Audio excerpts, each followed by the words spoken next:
Bem-vindo e bem-vinda ao terceiro programa da série 4 Minutos comigo, com o professor Cassiano. E a nossa temática continua sendo a questão da indisciplina. Vejam que interessante.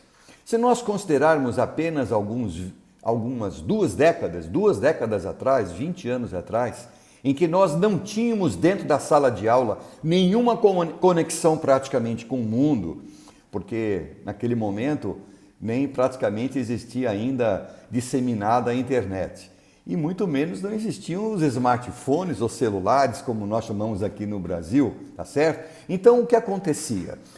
O mundo que estava ao redor da escola, ele praticamente não adentrava de uma forma tão impulsiva ou compulsiva os muros da escola.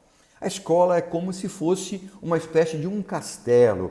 Ela se encastelava dentro da sua própria natureza cultural, do seu cotidiano, e é como se houvesse o mundo lá fora e o mundo dentro da escola. Veja bem, essa situação, ela sofreu uma mudança muito profunda, rápida e irreversível, a partir do momento em que iniciou-se a chamada revolução digital.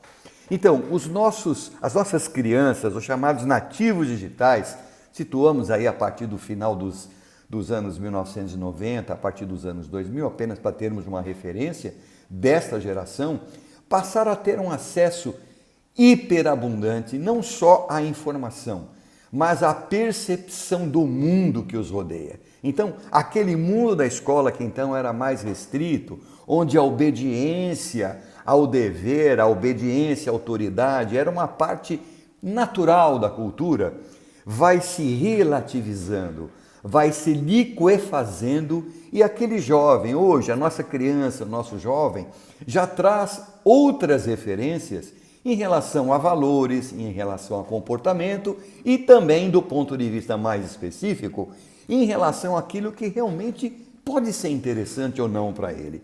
Então, vamos voltar a essa questão. O que pode estar nessa causa, nessa raiz, dessa situação difícil, às vezes insuportável, muitas vezes impossível de ser administrada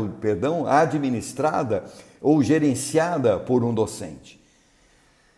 Temos que considerar o significado da aprendizagem. O significado da aprendizagem é aquele que diz respeito ao subjetivo de cada um de nós. Então, você já chegou alguma vez a ver um vídeo, acompanhar uma aula em que havia uma espécie de uma oficina, de um workshop, todo mundo trabalhando, interagindo?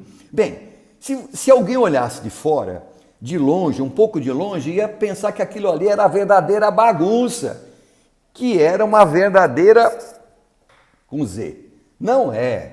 Na verdade, quando você se aproxima, você vai ver o quê? Que há uma disciplina, há um gerenciamento complexo, um autogerenciamento da disciplina. Por quê? Porque aquelas pessoas, aqueles jovens, até aquelas crianças, estão envolvidas na ação. Isso acontece também na educação infantil. Não estou só me referindo à universidade ou ao ensino médio. Então, a questão disciplina e indisciplina é uma questão ligada ao discípulo, aquele que aprende. E no nosso próximo programa, nós vamos falar ainda mais sobre esta questão que tanto nos desafia, a disciplina. Até já!